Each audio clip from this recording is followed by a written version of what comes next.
Magandang araw po. Ako po ulit, si Boy Capre, at welcome po sa ating barangay.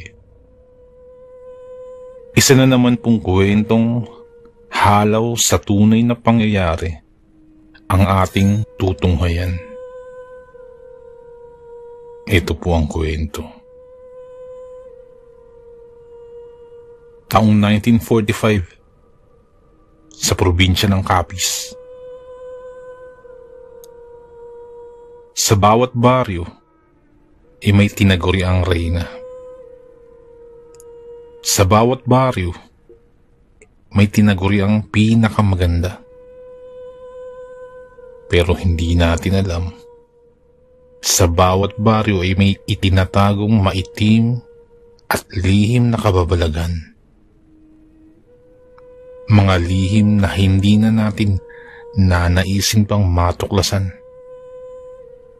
Kapag nalaman natin kung ano ang puno at dulo nito. Kilala si Marieta Arnaiz bilang reyna ng Santa Elena. Maganda, mayaman, at matalino. Halos lahat ng katangian ay nasa kanya na. Pati na rin ang pagiging malupit sa mga tao. Kaya naman kinatatakutan siya sa lahat ng mga babae ron. Perfeksyonista, mapanglait, at mapagmataas. Wala siyang ninanais na hindi nakukuha sa isang pitik lang ng daliri. Dahil dun ay ilag sa kanya ang lahat ng mga tao. Yun nga lamang, sa kabila ng mga masasamang ugaling taglay niya, nagagawa niya pa rin magkaroon ng mga tauhan, utusan, at kung sino pa mang katuwang niya upang mapalaki ang kanyang negosyo. Nagbabayad ng malaking halaga si Marieta, lalo na kapag kinakailangan niya ng isang buhay na tao. Maniwala man ang mga tao o hindi, ay matanda na si Marieta. Siya ay 70 taong gulang na. Ngunit kung titingnan, ay napakabata pa niya. Ito ang isang lihim na labis niyang pinakaiingatan. Dahil siya ay isang nilalang na likha sa dilim. Hindi lahat ng aswang ay naging isang nilalang na dulot ng lahi, pamana at paghahawa. May iilang aswang na naging ganoong nilalang dahil sila ay kinulam. Dahil bata pa lamang si Marieta nang makatagpo ng kaaway ang kanyang mga magulang. At bilang kabayaran sa kanilang mga kasalanan, ikinulam ang kawawang si Marieta at naging isang uugod-ugod na sa katandaang nilalang sa kabila ng kanyang batang edad. Kaya naman humingi ng tulong ang mga magulang ni Marieta sa isang babaylan upang makahanap ng sapat na gamot upang maibalik ang anyo ni Marieta sa dati. Natulungan sila ng babaylan, ngunit sa nakakahindik na paraan. Isang paslit na halos kasing idaran ni Marieta ang una niyang naging biktima. Sa simula ay kinaibigan niya ito, naging kalaro, at inimbita sa bahay. Pag napagtagumpayan na niyang maikulong sa isa sa mga tagong silid ng kanilang tahanan ang kawawang kalaro, saka iaanunsyo sa mga magulang nito na nawawala ang kanilang mga anak. Kapag naideklara ng sarado ang kaso ng pagkawala ng nasabing bata, saka pupunta ang mga magulang ni Marieta dun sa tagong silid. At sa harapan ni Marieta ay gigilitan ng kanyang mga magulang ang liig ng kanyang kalaro at iipunin sa isang espesyal na balde ang sariwang dugo nito. Ipapaligo niya iyon sa buong katawan at hahayaang matuyo. Kapag nakapaligo na siya ng dugo, ay isusunod naman ang pagkain niya ng mga lamang loob kagaya ng puso at atay na magpahanggang ngayon ay masarap pa rin sa kanyang panlasa. Kapag naubos na niya ang lahat ng kailangang kainin at gawin, hahayaan siyang matulog sa loob ng isang buong magdamag. Pagkagising sa umaga, magugulat na lamang ang kanyang mga magulang dahil makikita nila ang isang napakagandang Marieta na nakahiga sa kama at tila prinsesang natutulog. Doon nagsimula ang pagkasanay nila sa pagpatay ng mga inosenteng tao. Habang dumarami ang mga pinapatay ng mag-asawa, ay mas bumabata ang mukha ni Marieta. Kumikinis ang kanyang balat at kumaganda ang hubog ng katawan. Kaya naman nang lumaki ang dalaga, ay siya na mismo ang tumatrabaho para gumanda siya. Nagpapasok siya ng maraming katulong sa bahay nila. Halos lahat ng mga ito ay wala nang ginagawa dahil sa dami nila. Pero hindi ito alintana ng dalaga dahil sa kanyang pansariling mga plano na tanging siya at ang kanyang mga magulang lamang ang nakakaalam. Hanggang sa minsan ay may nagpresentang isang binata sa kanyang pamamahala.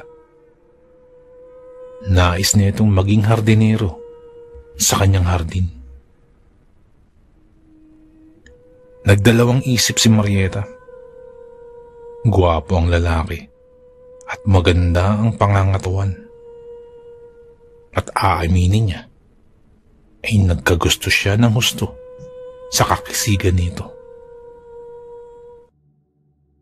Kahit na ang totoo'y puro babae lang ang kanyang mga kasama sa bahay, tinanggap niya ang aplikasyon ng binata. Hindi siya pumayag na mag-uwian ito kada hapon. Ang nais ni Marieta ay manatili ang binata sa kanyang bahay at araw-araw niyang nakikita. Nakilala niya ang binata sa pangalang Felix. Masipag ito at dedikado sa trabaho. Ayaw man niyang aminin. Ngunit ang kanyang paghanga rito ay nauwi sa pagkahumaling. Kaya naman kahit pangit sa tingin ng karamihan, ilantaran niyang inaakit ang lalaki. Ngunit sadyang wala yata itong interes sa kanya. Dahil mas naagaw pa ang pansin nito ng katulong niyang si Rosana. Maganda si Rosana. At animoy anak mayaman. Mabait pa at napakalambing ng boses. Sa totoo lang ay naiirita si Marieta kapag nahuhuli niyang nagpapang-abot ang dalawa sa hardin niya. Nakakaramdam siya ng selos at panibugo. Kaya naman upang matuon sa kanya ang pansin ni Felix, ay isang plano ang nabuo sa kanyang isipan. Inutusan niya si Rosana na magpakulo ng tubig ng gabing yun. Isang linggo na siyang hindi nakakapaligo ng sariwang dugo. At nagsisimula na namang mga lubot ang balat niya. Nababahala ang dalaga na baka bigla na lang siyang bumalik sa nakakahindik niyang anyo. Kaya naman habang hinihintay ang pinakulong tubig, ay nakatulala siya sa kanyang kama habang hawak ang kutsilyo. Kailangan niyang maging maganda. Kailangan niya upang magustuhan siya ni Felix. Binuksan niya ang bintana. Kaya kahit madilim sa loob, ay naliliwanagan siya ng sinag ng buwan. Mukhang maraming kakaibang nilalang ang maglalabasan ngayon. Kasama na siya. Iniisip niya kung sa papaanong paraan niya mapapatay si Rosana nang hindi ito makakalika ng ingay. Sa tagal ng paninirahan ng kanyang mga katulong sa kanya, ay hindi pa nito natutuklasan ang kanyang lihim. Kaya naman, ingat na ingat siya sa pag-uutos ng kanyang mga katulong kung sino ang makakapasok sa kanyang silid sa gabing yun, ay siyang kakatayin niya upang ipaligo ang sariwang dugo. Maya-maya pa, nakarinig na siya ng pagkatok sa pinto. At dahil dun, ay napangisi siya ng husto. Nagsalita ang kumatok. Inanunsyo ni Rosana na nariyan na raw ang tubig na pinakulo niya. Inatasan niya si Rosana na ibuhos ito sa bathtub. Wala sa loob ng banyo ang kanyang bathtub. Nasa labas ito. At sinadyang masinagan ng liwanag kapag kabilugan ng buwan. Magalang na sinunod ni Rosana ang kanyang inuutos. Saka tumayo upang maghintay ng kanyang sasabihin. Tumayo si Marieta at hinubad ang roba. Kaya lumantad kay Rosana ang kanyang maladyosang katawan. Habang papalapit siya sa kanyang paliguan, ay hindi sinasadyang napatuon ng kanyang pansin kay Rosana. Walang kakurap-kurap itong nakatingala sa buwan. At animo'y kinakausap yun. Ipinaling ni Marieta ang kanyang tingin sa pagitan ni Rosana at ng kanyang paliguan. Iniisip niya kung paano niya madadala ron ang babae para katayin. Inilabas na niya ang kutsilyong kanina pa niya inihanda. Kailangan na niyang simulan ang ritual upang bumata siya ulit at wala nang aagaw pa sa intensyon ni Felix. Bago pa man makagalaw si Rosana, ay nasaksak na niya sa liig ang dalaga. Dahilan upang magkikikisa ito. Ngunit sa tagpong yun ay tila may nais sabihin sa kanyang dalaga. Ngunit dahil sabik na siya sa kagandahang naghihintay sa kanya, ay binaliwala na niya at inipon na niya ang dugo nito sa balde. At saka winakwak ang katawan ng kawawang dalaga.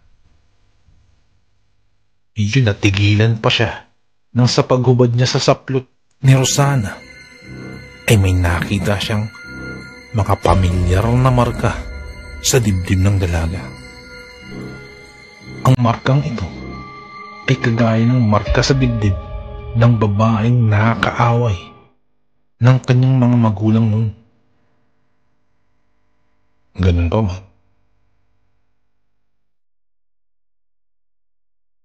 Ay hindi niya na ito pinansin at nagpatuloy sa pagkakay sa kawawang babae. Ilang saglit lang ay ipinaligo na niya ang dugo at hinayaang mababad ang kanyang katawan sa mahabang oras. Natutuwa ang dalaga. Sa isip-isip niya ay tagumpay ang kanyang ginawa. Ngunit nagulat siya nang makalipas ang matagal na pagkababad sa dugo ay humapdi ang kanyang balat. Tila ito nalalapnos na ikinasindak niya ng sobra. Ang kanyang mukha ay kumulubot sa halip na kuminis at pumuti. Taranta siyang umalis sa kanyang paliguan at pinagmasdan ang sarili sa salamin. Gimbal niyang napagtanto na may kakaiba sa dugo ni Rosana matapos niya itong ipaligo. Pumalahaw siya sa kailaliman ng gabi. Ngunit kahit ganoon ang ginawa niya, ay hindi siya naririnig ng lahat ng kanyang mga katulong. Ang lahat ng iyon ay planado na ni Felix at Rosana. Nakatakdang isakripisyo ng dalaga ang kanyang buhay upang matigil na ang ginagawa ng kanilang kasuklam-suklam na amo. Noong mga oras na yun, ay malungkot na palang isinasarado ni Felix ang malaking bahay. Kasama ang halos 50 kababaihan na pinatakas nila upang mailigtas sa kanilang demonyong amo. Batid ng lalaki na karamihan sa mga nawawalang dalaga sa kanilang bayan ay pinatay ni Marieta at ipinaligo ang dugo. Kaya naman nakipagtulungan siya sa kaibigang si Rosana upang maisagawa ang plano. Si Marieta ay labis-labis ang pandidiri sa kanyang sarili. Halos itakwil niya ang lahat ng salamin na kanyang nakikita sa buong kabahayan. Ang kanyang inaasam na kagandahan ay hindi na niya nakuha pa. At sa halip ay naging mas masahol pa siya sa itsura niya dati nang isumpa ang kanyang mga magulang. Ang masaklap pa, hindi lang panlabas na anyo ang nagbago sa kanya. Ang kanyang likuran ay nagkaroon ng umbok at kalaunan ay may lumabas na pakpak. Ang kanyang ugali ay nagbago at naging literal ng halimaw na kahit daga at pusa ay nagagawa na niyang kainin ng buhay. Ni hindi na siya natatablan ng pandidiri at pagkasuklam. Naging masahol ang kanyang pagiging halimaw nang malaman niyang si Rosana ay ang anak mismo ng kalaban ng kanyang mga magulang. Sinadya ng mga ito na ipadala ang babae upang makapaghiganti sa kanila. Nangyari nga yun. At ngayon ay nasa kalunos-lunos na siyang sitwasyon. Sinugod si Marieta ng taong bayan na nagpatakwil sa kanya sa malayong lugar. Walang nagawa si Marieta kung hindi ang umalis kesa naman sunugin siya ng buhay. Bigla ay naglaho ang pagiging magandang babae niya sa buong Santa Elena. Siya na ngayon ang pinakapangit, pinakamalahalimaw at kasuklam-suklam na nilalang sa buong baryo. Natutong maglagalag ang babae. Natutulog kahit saan. Maging sa mga kakuyan, inasikmura niyang magtago kahit naggumabi pa. Ang kanyang marangyang pamumuhay ay nakalimutan bigla. Isang gabi, habang nagtatago sa kadiliman, ay nakaramdam siya ng matinding pagkagutom. Hindi na ito mapigilan ng babae. Kaya naman kahit alam niyang nakakadiri, ay sinakmal niya ang isang pauwi ng lalaki. habang lasing ito at pasuray-suray. Ginawa niya ang natatanging lakas na meron siya upang magapi ito at mabutas ang dibdib ng lalaki. Nang magkikikisa ito, ay batid ni Marieta na nagtagumpay siya. Gamit ang mahahaba at matutulis na kuko, winakwak niya ang katawan ng lalaki at hinugot ang mga laman loob niya ito. At sinubo niya ang mga yun. Nasanay na siya dahil siya kakakain dati ng mga laman loob ng babae at alam niyang masasanay na rin siya sa ganitong pamumuhay. Ninamnam niya ang madulas, mainit-init at may bahid pang dugong mga laman loob ng lalaki. At sa bawat paglulun niya rito ay nagbibigay ng kakaibang lakas sa bawat himaymay ng kanyang katawan. Yun ang simula ng pagkasindak ng mga tao sa nilalang na tinatawag nilang aswang. Gabi-gabi na lamang itong lumalabas at nangunguha ng mga taong naaabutan nito. Mga bata man o matanda, babae o lalaki. Kinatakutan ang nilalang na yun na ayon sa ilang nakakita ay walang iba kundi si Marieta na sa labis na pag-aasam ng kagandahan ay ibang karma ang dumating sa kanya. Hindi lang pambibiktima ang nakakaya niyang gawin, maging paghawa sa mga normal na tao at pakikipagbuno sa mga lalaki ay nagagawa niya. Ilang buntis ang nabahala dahil sa mga kakaibang huni at panggugulo sa gabi. Ilan pa nga sa kanila ay nagigising na lang na wala ng sanggol sa kanilang sinapupunan. Kaya naman nakapagdesisyon ang taong bayan na tugisin ang kumakalat na aswang sa kanilang lugar. Gabi-gabing nagroronda ang mga tao at hinahanap si Marieta. Lumipas ang araw, linggo, buwan na taon, ngunit walang nangyari.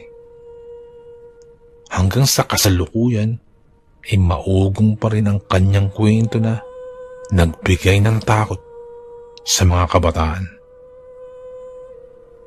Nagulat na lang ang lahat nang mapagtanto nilang hindi na nag-iisa ang tinutugis nilang aswang. Nadagdagan si Marieta at nagkaroon ng maraming tagapagsunod. Sila ay naninirahan sa kagubatan at gumawa ng paraan kung paano malilipol ang lahat ng tao sa Santa Elena. Hanggang ngayon ay hinahanap pa rin nila ang dalaga at ang kampo nito. Lalo na't sa pagtagal ng panahon ay maging ang mga nahihimlay na mga patay ay nahuhukay pa nila at nagagambala dahil sa kanilang kasakiman at pag-asam na magiging higit sa karamihan.